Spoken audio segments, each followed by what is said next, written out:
함께 읽은 시편 36편에 있는 이 말씀을 통해서 하나님께서 주시는 은혜를 우리가 함께 나누기를 원합니다. 여러분 이 시편 36편도 이 시의 제목을 이렇게 위에 보시면 여호와의 종 다윗의 시라고 기록이 되어 있고요.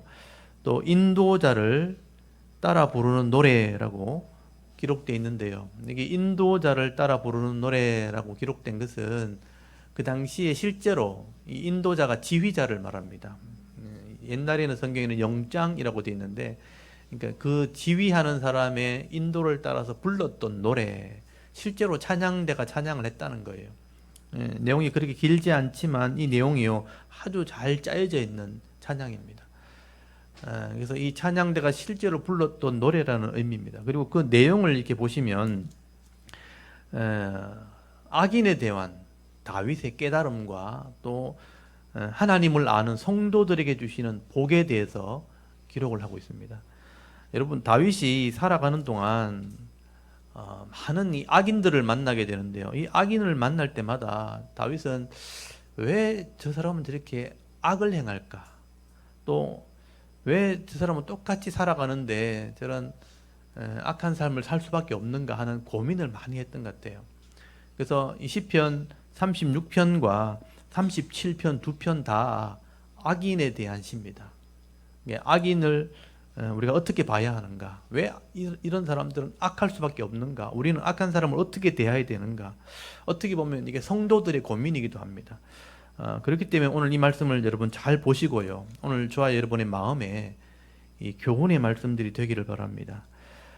여러분 우리가 이 땅을 살아가는 삶을 이렇게 보면 똑같은 시대를 살아가지만 하나님께서 보실 때 크게 두 종류의 사람이 있습니다. 단순하게 구별을 하게 되면 하나님을 알지 못하는 사람, 또 하나님을 아는 사람, 이렇게 나눌 수 있습니다. 이게 아무것도 아닌 것 같은데 굉장히 중요한 겁니다. 여러분 하나님을 알지 못하는 자들은 하나님 자체에 대한 어떤 인식이 없기 때문에, 또 하나님의 이 말씀도 신뢰하지 않고 받아들이지 않기 때문에 이 말씀을 깨닫게 하는 영, 성령의 은혜도 없습니다. 왜냐하면 성령은 이 말씀을 통해서 깨닫게 하는 영입니다. 그러니까 하나님에 대한 인식, 말씀에 대한 신뢰, 성령의 은혜가 없으니까 인격은 있는데 이 인격이 다른 영의 지배를 받게 되는 거예요. 영적인 존재는 반드시 있거든요. 사탄의 영, 더 정확하게 이야기하면 귀신의 영입니다. 이 귀신의 유혹을 받게 되죠. 그 유혹을 받고 끌려가는 그런 인생을 살아갈 수밖에 없다는 것입니다. 반대로 또 하나님을 아는 사람은 같은 시대를 살아가지만 하나님을 아는 인식이 있는 거예요. 하나님에 대한 인식이 있고 또 하나님의 말씀을 신뢰하고 그것을 받아들이게 될 때 이 말씀을 깨닫게 하는 성령의 은혜가 있는 겁니다. 그 성령의 은혜가 내 속에 계속 들어오게 되면 결국은 하나님의 인격을 닮아가는 삶을 살게 되는 겁니다. 그래서 하나님을 아는 사람들은요, 이 불신자들이 누리지 못하는, 하나님을 알지 못하는 자들이 누리지 못하는 그런 영적인 복을 누리게 되고, 또 이 하늘의 복을 믿게 되죠. 하늘의 영생을 바라보기 때문에 영생에 대한 소망, 이 하나님 나라의 소망을 가지고 이 땅을 살아가게 되는 것입니다. 여러분 다윗은요, 이런 하나님의 은혜를 살아가면서 깨닫게 된 것입니다. 그래서 오늘 36편에 보시면 이 불신자들의 마음, 하나님을 알지 못하는 자들의 마음, 또 하나님을 아는 사람, 성도들의 마음이 다르다는 것을 시로 기록을 하게 되는 겁니다. 여러분 먼저 1절에서 4절까지를 한번 보십시오. 1절에서 4절까지 보시면 이 불신자들, 하나님을 알지 못하는 자들, 또 다른 말로 하면 악인들의 그 마음을 기록을 하게 됩니다. 여러분 1절이 오늘 굉장히 중요한데요. 1절을 한번 보십시오. 악인의 죄가 그의 마음속으로 이르기를 그의 눈에는 하나님을 두려워하는 빛이 없다 하니라고 말씀을 합니다. 여기 이 말씀을 잘 보십시오. 여기 악인의 이 죄라는 말이죠. 죄. 악인의 죄. 이 죄라는 말이 페샤라는 그 말인데요. 범죄 또는 반역이라는 말입니다. 그러니까 하나님을 반역했던 사탄을 의미하는 그런 말입니다. 그래서 이 다윗이요, 이 죄라는 단어를 사용할 때 인격체로 사용을 하고 있어요. 그러니까 이게 인칭을 써가지고 단수를 쓰고 있고 남성 단수를 사용합니다. 죄라는 단어 자체를 인격을 줘서 설명을 하는 거예요. 그래서 이 죄가 이 사람의 마음에 말을 하는데 그 악인의 마음이 말을 하는데 하나님을 두려워하는 것이 없다. 하나님을 두려워하는 빛이 없다. 그렇게 말을 했다는 것이죠. 그래서 이 죄라는 단어가 정의가 좀 필요한데 제가 이것을 좀 해석을 할 때 이 죄라는 이 단어 자체가 죄를 짓게 하는 성품인 거예요. 그래서 이것을 저는 이제 죄를 짓게 하는 성품이라고 해서 제가 죄성이란 말을 쓰거든요. 이거는 제가 해석을 한 겁니다. 이걸 어떤 인식을 해야 되기 때문에 죄를 짓게 하는 성품, 이거를 줄이면 죄성이 되는데 이런 죄성이 우리 인격 속에 들어와서 죄를 자꾸 짓게 만들게 한다는 거예요. 여러분, 처음 아담과 하와가 하나님께 범죄할 때 하나님과 언약을 파괴하는 거거든요. 이 선악을 알게 하는 나무를 먹지 않으면 복을 다 누리게 되는 것이고 먹으면 생명을 내놔야 된다, 죽게 된다 하고 계약을 한 건데 그 계약을 파괴한 게 사탄입니다. 사탄, 영적인 존재입니다. 그런데 이 하나님의 언약을 반역을 하게 한 거죠. 죄를 짓게 만들어서 욕심을 부추긴 다음에 그 언약을 어김으로 죽는 존재가 되게 한 게 사탄입니다. 영적인 존재죠. 그래서 그때부터 이 사람의 마음에는 죄성이 생기는 거예요. 죄성, 죄를 짓게 하는 성품. 그래서 이 죄성이 바로 원죄를 말하는 겁니다. 죄성이 들어왔기 때문에 계속 이 죄성이 나를 죄를 짓게 만드는 거죠. 그래서 이걸 사탄의 성품이라고 말하기도 하고 죄를 짓게 하는 성품이라고 보는 것이죠. 그래서 오늘 본문에 보시면 다윗이 이것을 깨닫게 되어서 악인의 마음에는 이 죄성이 있는 거다. 이 죄성이 하나님을 두려워하지 않는 마음을 가지게 한다고 말하는 것입니다. 근데 여러분, 이 놀랍게도 이 다윗이 얘기했던 이 죄성이란 부분을 신약에도 똑같이 얘기하는 사람이 있어요. 다윗과 늘 대조되는 사람이 누구냐면 바울이거든요. 바울이 이 죄성을 조금 더 상세하게 설명을 하게 됩니다. 여러분, 이것을 읽어보면 이게 뭔가 하는 것을 조금 더 이해를 하게 돼요. 이게 로마서에 나오는데요. 로마서 7장을 여러분 한번 펴보십시오. 로마서 7장.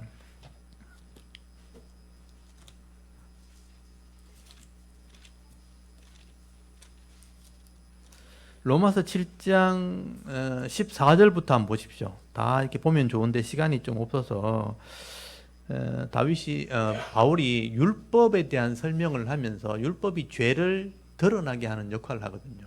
이제 그 율법을 설명하다가 이 죄성에 대해서 설명을 하게 됩니다.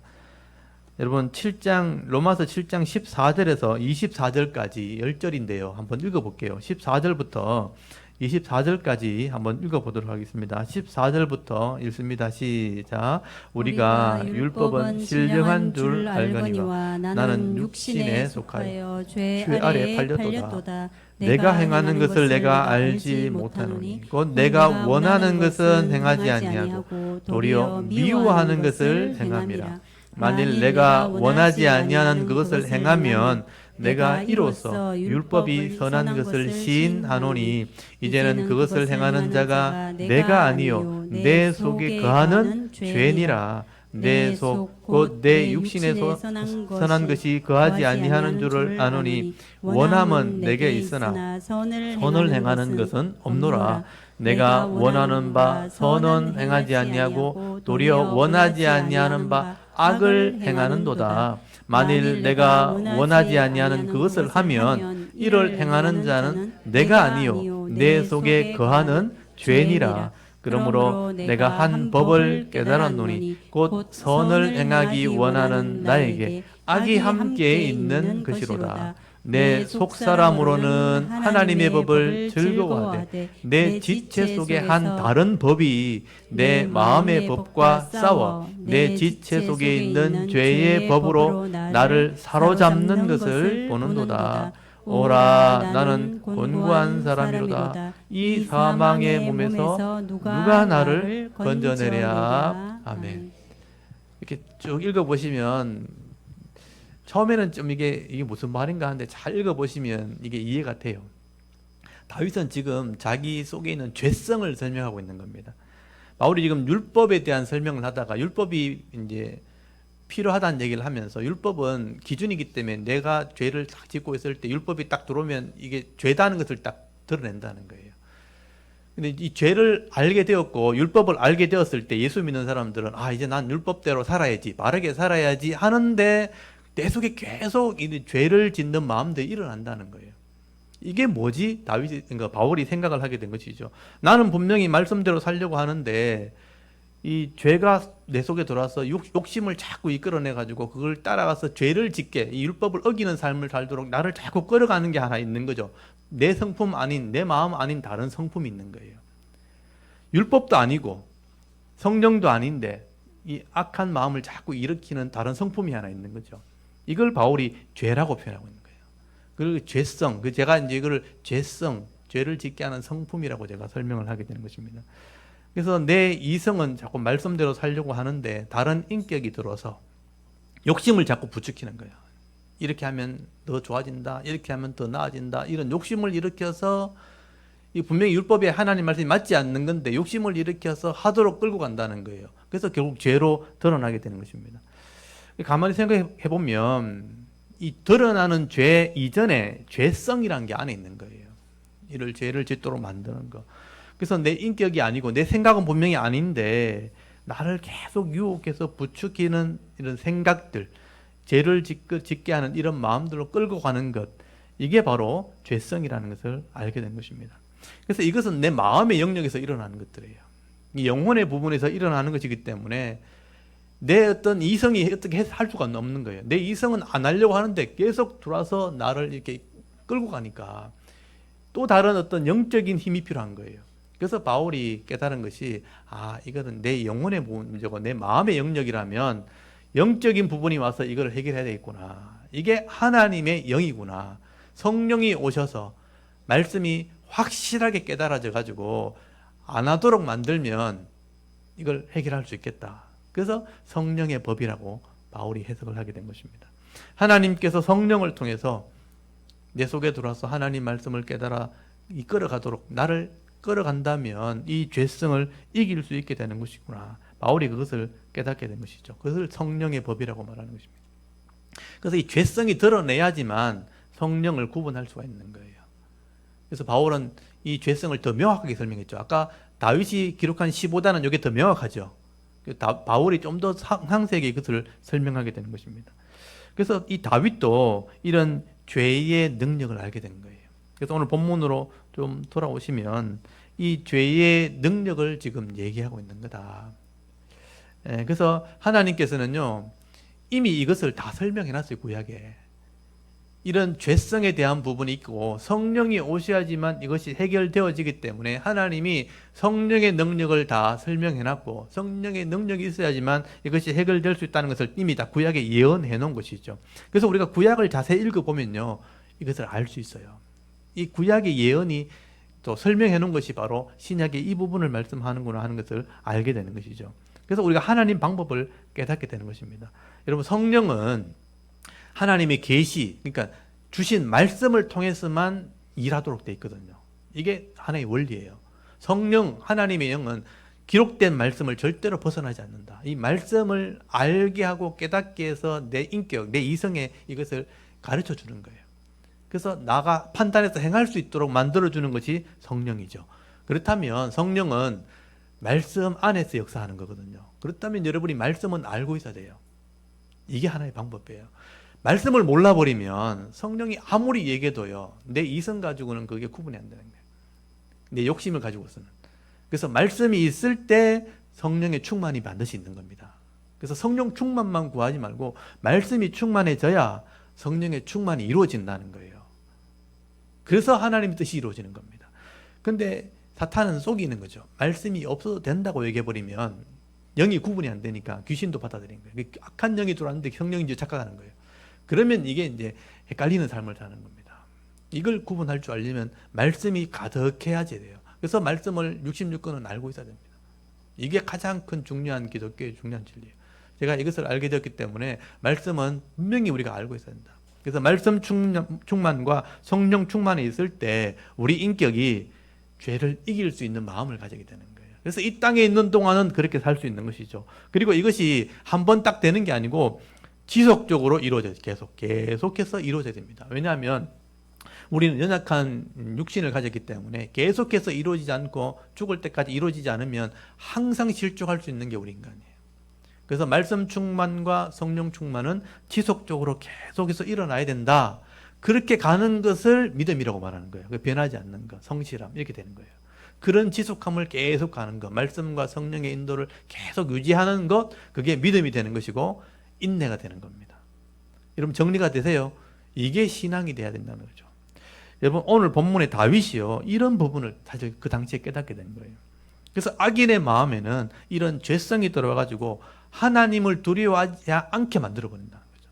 이 죄성이 늘 하는 말이 뭐냐, 죄성이 사탄이거든요. 사탄이 하나님을 대적하는 존재이기 때문에 늘 죄성이 우리 속에 들어와서 제일 먼저 하는 게 하나님을 두려워하지 않게 만들어버리는 거예요. 하나님 아무것도 아니다, 하나님 없다, 이렇게 만드는 거예요. 그게 무신론이 되고 불가지론이거든요. 사실 여기서부터 큰 사상이 둘로 나눠지는 거죠. 하나님을 아는 사람과 무신론과 나눠지는 거죠. 불가지론은 알 수 없다고, 이렇게 애매한 태도죠. 그러니까 하나님이 있다 하는 것은 기독교 신앙이지만 하나님이 없다 하는 것은 무신론이거든요. 무신론과 하나님을 알 수 없다, 애매한 태도, 불가지론이거든요. 거기서부터 하나님을 없으니까 물질을 믿는 거예요. 그래서 유물론이 나오게 되고 큰 사상으로 나눠지게 됩니다. 그걸 따라가게 되면 결국 공산주의가 되는 거고 기독교 신앙이 돼요. 공산주의가 제일 반대로 싫어하는 게 기독교 신앙이에요. 하나님의 존재를 얘기하고 있기 때문에. 그래서 그 대립이 되는 게 우파고 좌파로 나누는 거예요. 그래서 서로 대화가 안 돼요, 사실은요. 해보면 근본이 다르기 때문에. 제가 이것을 굉장히 이제 현실에 나타나는 일들 중에 정치로 이제 가버리면 이게 문제가 되는 거예요. 이걸 잘 정리하셔야 됩니다. 하나님을 아는 것과 모르는 것에서 큰 차이가 난다. 다윗은 이런 악인의 마음에는요, 하나님을 아는 지식이 없어요. 그래서 죄성이 들어와서 하나님을 두려워하지 않게 만들어버리는 거예요. 그래서 하나님을 두려워하지 않으니까 자기가 자기를 삶을 주장하는 삶을 살게 되는 것입니다. 그래서 악인의 가장 큰 특징이 뭐냐 하면요, 하나님이 없으니까 죄 자체를 두려워하지 않는 거죠. 죄 자체의 개념이 달라버리는 거예요. 그래서 이 죄인들은, 악인들은 성도의 삶과 근본적으로 다르게 됩니다. 그래서 여러분 2절부터 한번 보십시오. 죄성이 하나님을 두려워하지 않게 만들어버리면 2절에 보니까 그가 스스로, 이 악인은 스스로 자랑하기를 자기의 죄악은 드러나지 아니하고 미워함을 받지도 아니라 함이로다. 자기가 죄를 짓고 있음에도 불구하고 하나님에 대한 지식이 없으니까, 하나님을 믿지 않으니까 두려움이 없는 거예요. 그래서 막 당당하게 막 살아요. 죄를 짓는데 막 당당하게 스스로 막 자랑하면서 나는 죄를 짓지 않았다, 드러나지 않는다, 나는 미움도 받지 않는다, 이렇게 막 자랑스럽게 살아간다는 거죠.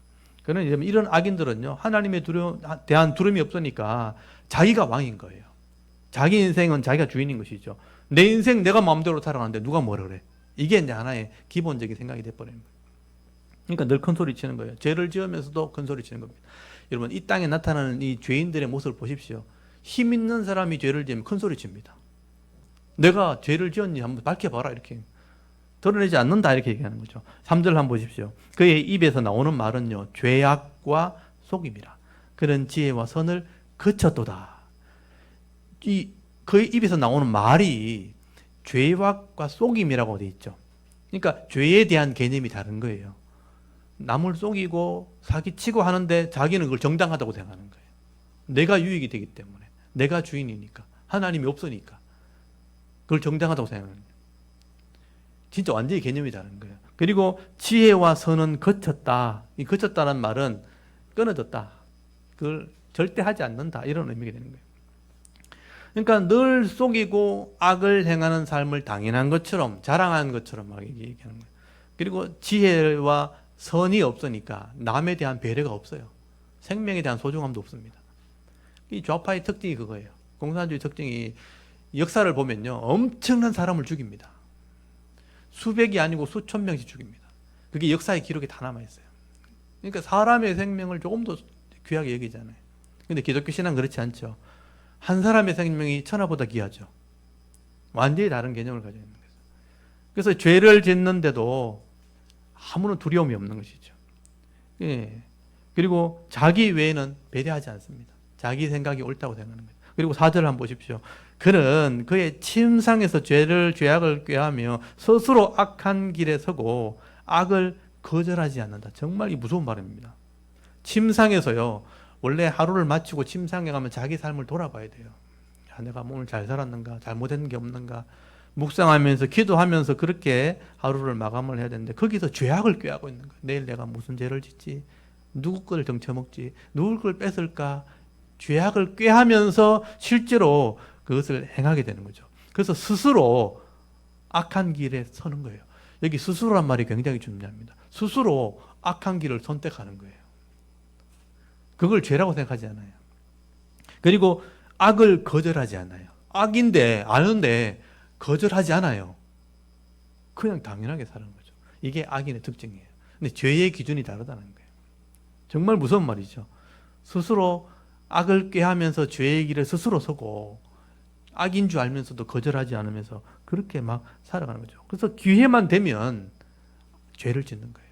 그래서 죄를 짓고 남을 속이는 것을 어떻게 포장하냐면 이게 지혜다 이렇게, 그게 모략이다. 이게 신천지 특징이죠.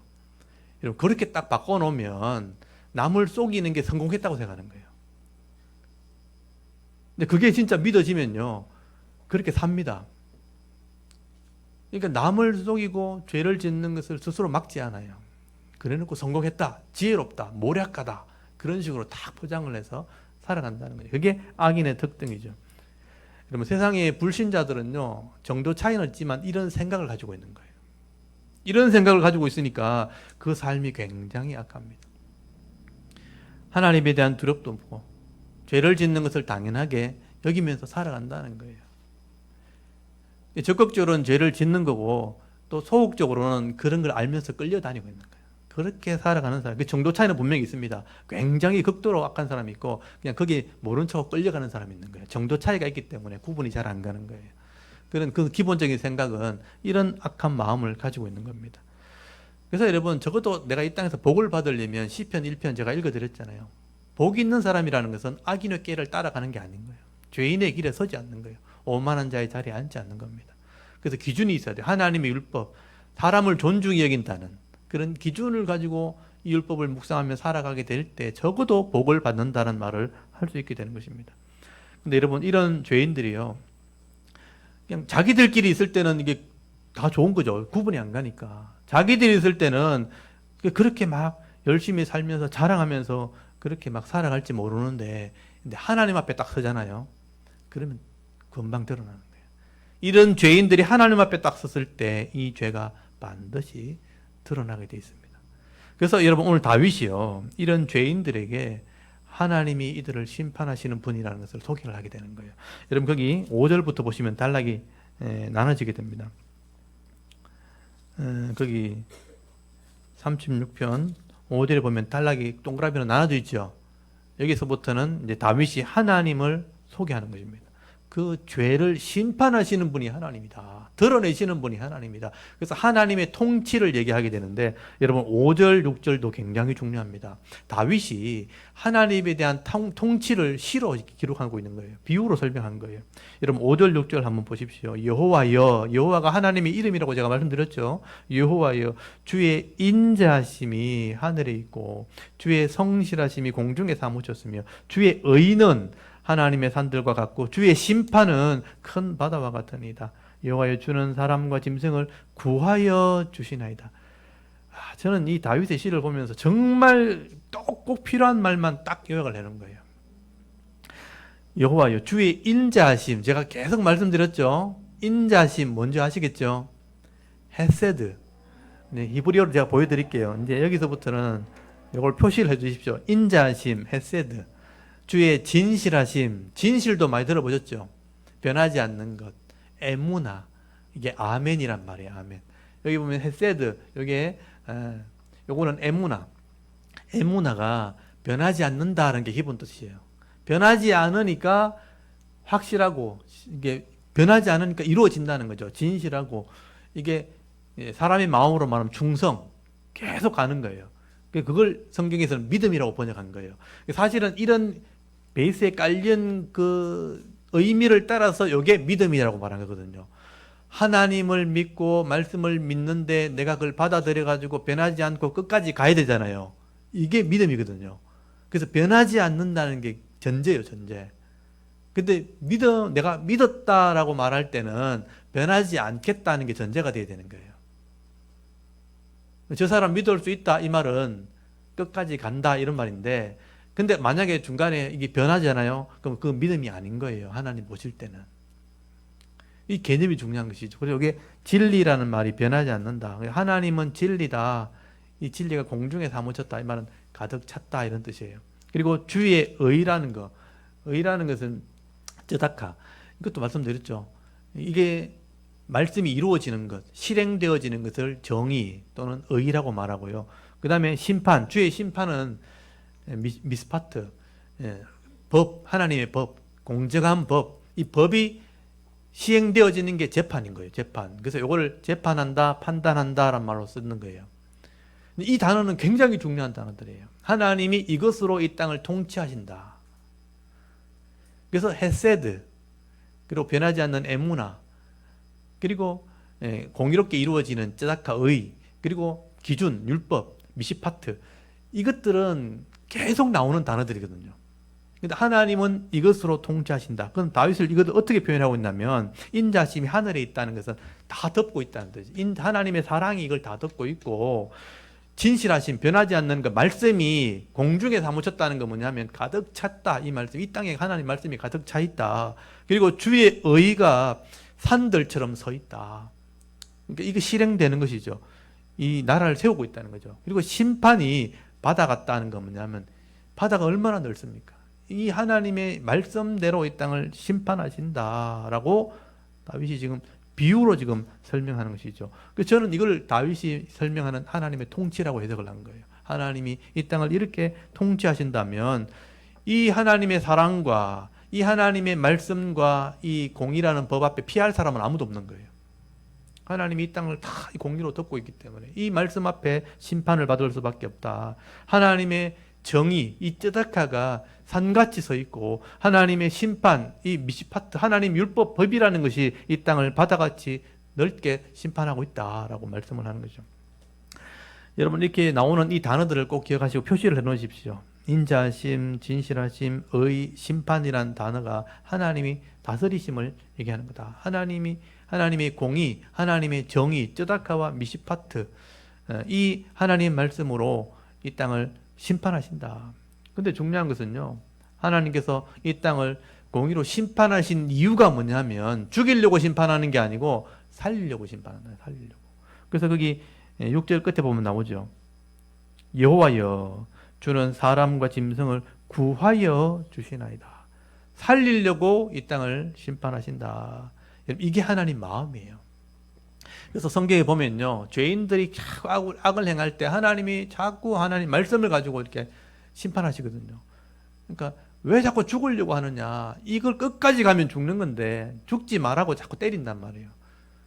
이 징계를 내리고 이렇게 심판하시는 이유는 살리려고 하시는 것이다. 그래서 악인들이 내가 죽는 것을 절대로 기뻐하지 않는다. 여러분, 에스겔서 18장에 이 하나님 마음을 이렇게 살짝 비춘 거예요. 내가 악한 사람도, 우리가 볼 때 악인이라고 하는 사람도 죽는 걸 난 절대 기뻐하지 않는다. 악인이 그 악에서 돌이켜 살기를 원한다는 거예요. 여러분, 에스겔서 18장 23절에 보면 내가 어찌 악인이 죽는 것을 조금이라도 기뻐하랴. 그가 돌이켜 그 길에서 떠나 사는 것을 내가 어찌 기뻐하지 않냐겠느냐. 에스겔서 18장 30절에 보면요, 주 여호와의 말씀이니라. 죽는 자가 죽는 것도 내가 기뻐하지 아니하노니 스스로 돌이키고 좀 살아라. 하나님이 이렇게 법을 자꾸 이렇게 말씀하시는 이유가 뭐냐면 그 법대로 하나님이 심판하셔야 되는데 지금 악을 계속 멈추지 않으면 죽을 수밖에 없는 거예요. 그래서 멈추라고 지금 심판한다는 거예요. 악인도 살기를 원하노라. 그러므로 여러분, 오늘 본문의 다윗이요, 하나님이 지금 공의로 이 땅을 다스린다고 지금 소개하는 이유가 뭐냐면 하나님께서는 이렇게 하나님을 아는 자에게는 복을 주시고요, 또 하나님을 알지 못해서 악을 행하는 자들은 이렇게 심판할 수밖에 없기 때문에 할 수만 있으면 하나님 마음 깨닫고 좀 돌아와라는 거예요. 돌아와라, 좀 살아라 하는 얘기를 하고 싶은 거예요. 7절 한번 보십시오. 오늘 36편 7절에 보면 하나님이여, 주의 인자하심이 어찌 그리 보이로운지요. 인자하심은 헤세드라는 거 아시겠죠? 하나님의 사랑이죠. 사랑이 어찌 그리 보배로운지요, 귀한지요.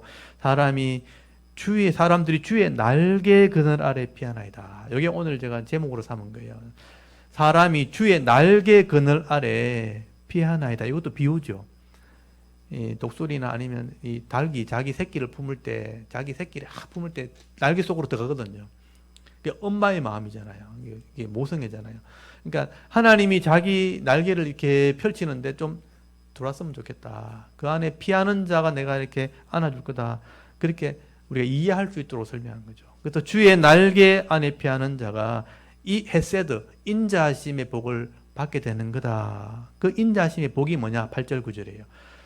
주의 날개 아래 그늘에 피하는 자는 이런 복을 받게 되는데, 이거 8절 9절이니까 여러분이 받아야 할 복이니까 여러분이 기억하셔야 되잖아요. 8절 9절 보면 그들이 주의 집에 있는 살찐 것으로, 주의 집에 있는 것이죠. 살찐 것으로 풍족할 것이라. 주께서 주의 복락의 강물을 마시게 하시리라. 진실로 생명의 원천이 주께 있사오니 주의 빛 안에 우리가 빛을 보리다. 다윗이 시적으로 표현하고 있는데 너무 잘 표현하고 있는 거예요. 주의 날개 안에 피하는 자는 이런 복이 있는데, 주의 집에 살찐 것이 뭐냐면 기름진 것, 배불리 먹게 될 것, 풍족하게 된다는 뜻이에요. 그리고 복락이 뭐냐면 기쁨이라는 뜻이 기쁨. 기쁨의 강을 마시게 될 것이다. 늘 기쁨을 누리게 될 것이다. 그래서 먹고 마시는 기쁨인데, 이거를 좀 다른 말로 표현하면 풍족함과 기쁨을 이 땅에서 누리게 된다. 그래서 히브리어에 보면 이 9절에 나오는 그 생명의 원천이란 말 있죠. 여기 9절부터, 여기는 우리 한국말에는 번역이 안 됐지만 9절 앞에 왜냐하면이란 말이 붙어야 돼요, 사실은요. 이 땅에서 풍성함과 또 기쁨을 누리게 될 것이다. 왜냐하면, 이렇게 나요. 왜냐하면 생명의 원천이 주님이 있고, 주께 있고, 또 주의 빛 안에 우리가 주의 빛을 본다. 이렇게 된 것은 주의 빛 안에서 늘 거하게 된다라는 표현인데, 사실 제가 이거 좀 의역을 하게 되면 주의 빛은 뭐냐면 영생을 상징하는 거예요. 그 안에서 늘 거하게 된다는 것은 영생을 누리게 된다는 것을 의미하는 겁니다. 생명의 원천, 그 출발이 하나님, 예수님, 주님에 있고, 그리고 우리가 빛 안에 거하게 되는 영생을 누리게 되기 때문에 이 땅에서도 풍족하게 되는 것이다 라고 설명하는 거예요. 그러니까 이 다윗의 설명이 굉장히 정말 대단한 설명인 것입니다. 그래서 주의 날개 아래 거하는 자들은 이런 복을 받게 되는 것이다. 이 땅의 풍성함과 영생의 복을 누린 것이다. 이렇게 해석할 수 있는 거예요. 근데 이 시를 그냥 읽고 지나가 버리면 이게 무슨 뜻인지 모르고 그냥 지나갈 수 있죠. 근데 조금 원어를 살펴보고 하면 이 의미를 이해할 수 있어요. 그래서 마지막에 이 하나님의 은혜를 누리게 되는 것이 주의 날개 아래 피하는 자의 복이다. 근데 저는 이걸 읽으면서 주의 날개 아래 피하는 자가 받는 복이 말라기에서도 나오거든요. 그래서 이 말라기에서 제가 이 말씀을 읽으면서 세 군데가 기억이 났는데, 루키스에 이 말이 나오거든요. 룻이 주의 날개 아래 내가 복으로 받으러 갑니다. 이렇게 얘기하거든요. 불신자가 들어올 때 하는 말이에요. 그리고 말라기 보면 종말 때 주의 날개 아래 들어오는 자가 이 복을 받게 된다고 기록되어 있거든요. 그게 말라기서 4장에 나오는 거예요. 그래서 이게 생각이 나서 제가 해석을 좀 합니다. 말라기서 4장을 한번 펴보십시오. 구약이 제일 마지막 말이죠. 하나님의 구약을 마무리하면서 제일 마지막 말이니까 굉장히 중요하겠죠. 말라기 4장에 보면 종말에 성도와 불신자가 분명히 가려진다, 그 얘기를 해요. 그래서 3장 17절부터 한번 보십시오. 3장 17절부터 마지막 때 혼란스럽고 악을 행하는 사람들은 악을 행하지만 하나님 믿는 사람은 분명히 구별된다 하는 얘기를 해요. 그래서 3장 17절부터 4장 3절까지를 한번 읽어봅니다. 17절부터 4장 3절까지 읽습니다. 시작. 만군의 여호와가 이르노라. 나는 내가 정한 날에 그들을 나의 특별한 소유로 삼을 것이요, 또 사람이 자기를 섬기는 아들을 아낀 같이 내가 그들을 아끼리니 그때에 너희가 돌아와서 의인과 악인을 분별하고 하나님을 섬기는 자와 섬기지 아니하는 자를 분별하리라. 만군의 여호와가 이르노라. 보라, 용광로 불 같은 날이 이르리니 교만한 자와 악을 행하는 자는 다 지푸라기 같을 것이라. 그 이르는 날에 그들을 살라 그 뿌리와 가지를 남기지 아니할 것이로되 내 이름을 경외하는 너희에게는 공의로운 해가 떠올라서 치료하는 광선을 비추르니 너희가 나가서 외양간에서 나온 송아지같이 뛰리라. 또 너희가 악인을 밟을 것이니 그들이 내가 정한 날에 너희 발바닥 밑에 재와 같으리라. 만군의 여호와의 말이니라. 아멘. 여러분, 이 말이 사실 구약의 마지막 말이에요. 사실은요. 하도 말을 안 들으니까 이 말을 하고 신약이 이제 신약으로 넘어가는 거예요. 여기 보시면 이스라엘 백성들이 바벨론에 포로 갔다 와서 회개하고 돌아왔는데 또 악을 행하는 거예요. 그래서 하나님이 이제 심판하시면서 그리고 신구약 중간기 고난의 시대로 오게 된 거예요. 근데 그때 이 마지막 심판이 이제 어떻게 임할지를 설명하는 거죠. 내가 정한 날이 뭐냐면 마지막 심판 날이에요. 정한 날이 되면 용광로 불 같은 날이 있다는 건 뭐냐면 불신자를 심판한 날이에요. 용광로 불이니까 뜨거운 불이죠. 그때 내가 악인과 의인을 내가 가려내게 될 것이다. 그래서 내 이름을 경외하는 너희들에게는 이런 은혜를 베풀 텐데 하면서 여기 보면 공의로운 해가 떠올라서 이제 이렇게 치료하는 광선을 한다. 이게 이제 번역이 잘못된 거거든요. 제가 말씀드렸죠.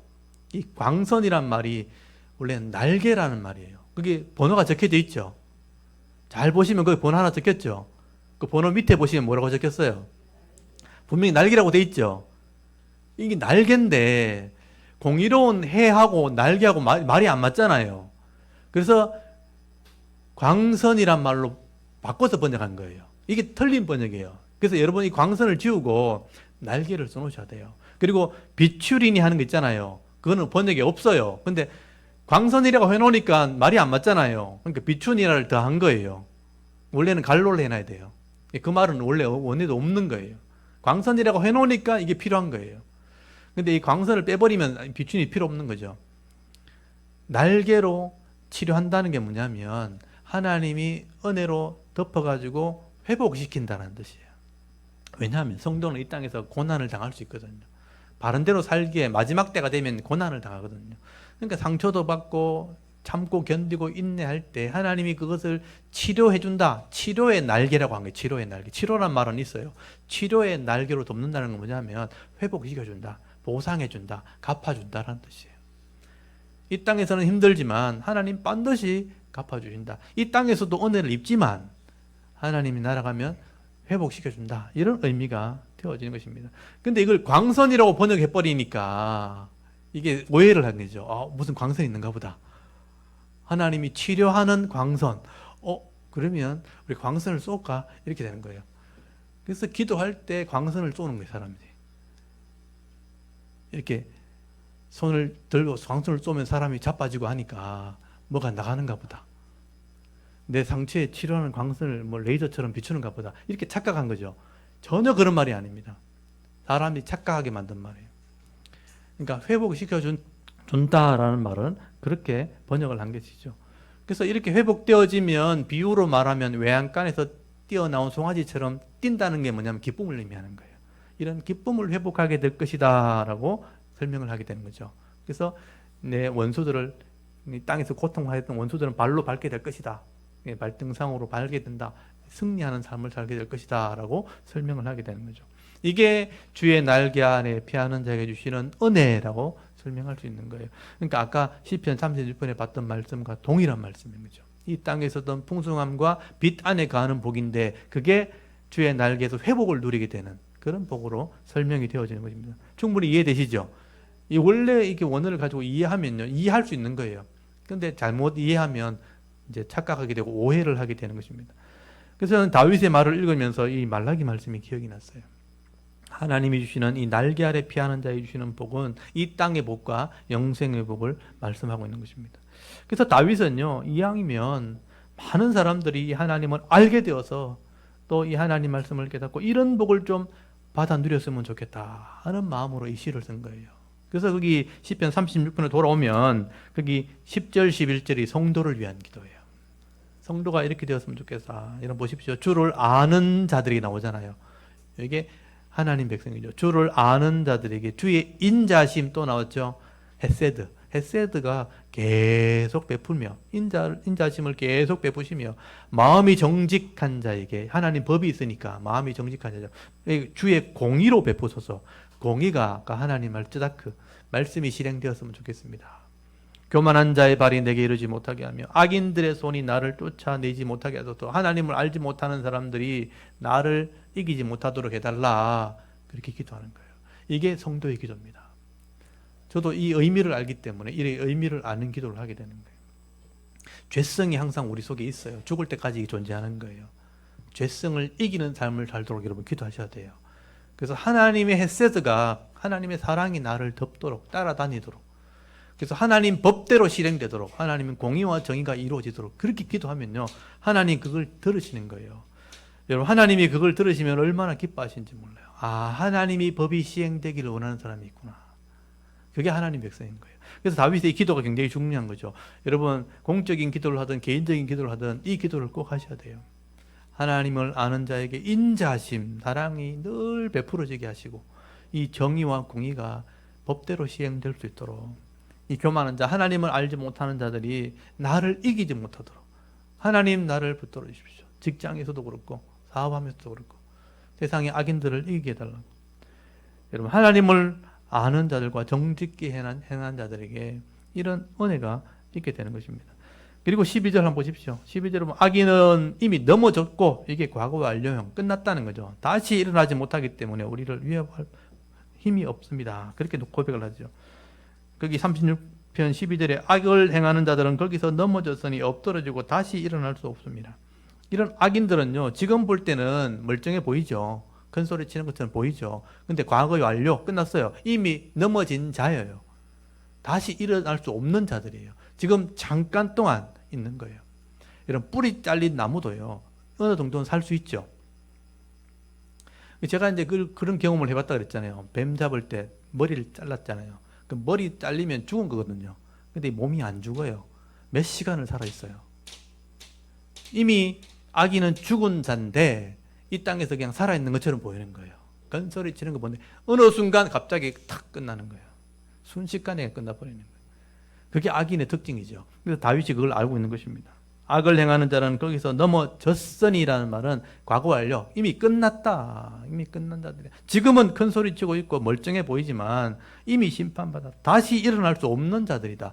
아무 힘이 없는 자들이라는 것을 알아라는 거예요. 그거 보고 두려워하거나 따라가지 말라는 거예요. 이미 끝난 자들이야. 그래서 다윗은 이 땅에 있는 모든 자들에게, 이런 악한 자에게 좀 끌려다니지 마라. 그 악인이 큰 소리 치니까 지금 이렇게 위에서 큰 소리 치고 있으니까 그거 보고 두려워 끌려간단 말이에요. 이렇게 안 하면 큰 피해가 오겠지, 이렇게 두려움을 가진다는 거예요. 근데 끝난 걸 따라가지 말라는 거예요. 악인을 따라가거나 그거로 말하면 죄를 짓지 말고 하나님을 알고 깨달아서 하나님 예배해 놓으신 이 날개 아래 피하는 자의 복을 받아 누리라. 이 땅의 풍성함과 영생의 복을 받아 누리라 라고 말씀을 하고 있는 겁니다.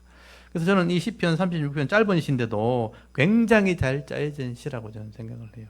그래서 이 의미를 알고 읽어보시면요, 정말 은혜가 되는 말씀입니다. 그래서 성도들이 이 땅에 있는 동안 구원의 복, 생명의 근원 되시는 이 분이 주시는 이 구원의 복과 빛 안에 거하는 영생의 복을 여러분 잃어버리지 않는 자가 되기를 바랍니다. 이게 하나님의 은혜라는 것이죠. 여호와의 인자심이 따라다니고 하나님의 공의로 나를 다스릴 때 풍성함과 기쁨을 누리는 삶을 살아가는 그런 성도들이 다 되실 수 있기를 바랍니다. 그리고 또 하나가 있다면, 이 알지 못하는, 이런 하나님을 알지 못하는 그런 삶을 살아가는, 이런 죄의 길을 따라가는, 깨닫지 못하는 그런 사람들이 있다면, 가족들이나 친구들이나 친족들이 있다면, 이 세상에 이런 삶을 따라가는 것이 아니라 다윗처럼 주의 날개 아래 피하는 자가 진짜 이런 복을 받게 된다는 것을 여러분 증거하면서 살아갈 수 있길 바랍니다. 이게 우리의 사명이죠. 이런 하나님을 알지 못하는 자들에게 주의 안에, 날개 안에 와야 된다. 주의 날개 안에 올 때 이런 복을 누리게 된다는 것을 증거하면서 그들을 하나님께로 인도하는, 또 많은 사람들을 옳은 대로 인도할 수 있는 그런 사명을 감당할 수 있는 하나님 백성들이, 우리 자론교회 성도들이 다 되실 수 있기를 주의 이름으로 축원합니다. 아멘. 우리 잠깐 기도드리겠습니다. 하나님 은혜를 참 감사합니다. 오늘도 하나님 앞에 나와 예배하면서